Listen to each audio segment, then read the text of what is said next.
Assalamualaikum warahmatullahi wabarakatuh. Perkenalkan, nama saya Rizkia Muzalifah. Saya berprofesi sebagai fisioterapis di Poliklinik Rumah Sakit Umum Daerah Pidi Jaya. Pada kesempatan ini, saya akan berbagi home program berupa terapi latihan mandiri yang dapat dilakukan di rumah untuk pasien penderita Bell's palsy.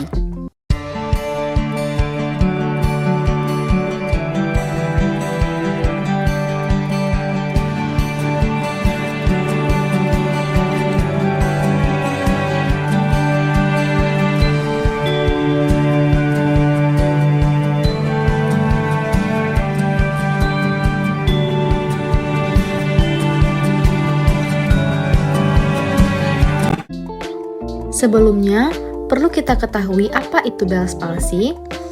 Bell's palsy adalah kelemahan pada saraf facialis atau saraf pada wajah, di mana saraf inilah yang menghantarkan alirannya untuk memberikan gerakan-gerakan yang ada di wajah. Lalu kenapa bisa terjadi Bell's palsy?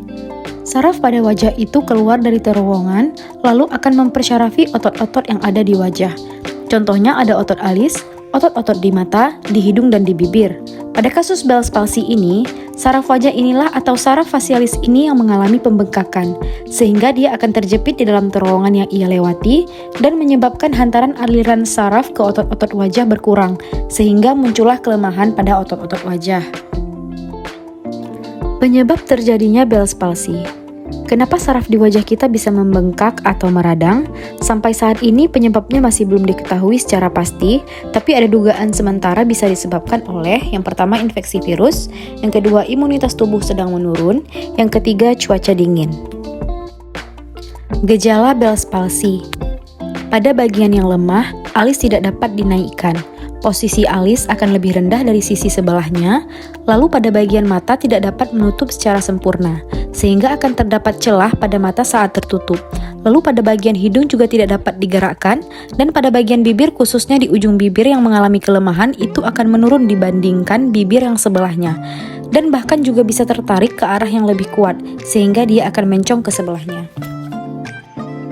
Pencegahan yang dapat dilakukan untuk terhindar dari Bell's palsy. Yang pertama, menjaga imunitas tubuh. Yang kedua, kurangi paparan udara dingin atau paparan udara pada saat malam hari. Yang ketiga, hindari paparan kipas angin dan paparan AC secara langsung saat tidur di malam hari. Itu dia sekilas tentang Bell's palsy. Pada kesempatan kali ini, saya akan sharing latihan terapi mandiri di rumah yang bisa dilakukan dengan mudah. Yang pertama, mengkompres bagian yang lemah dengan air hangat. Jadi siapkanlah satu handuk kecil yang sudah diberikan air hangat, lalu letakkan di bagian wajah dan diusap sampai ke area dekat telinga.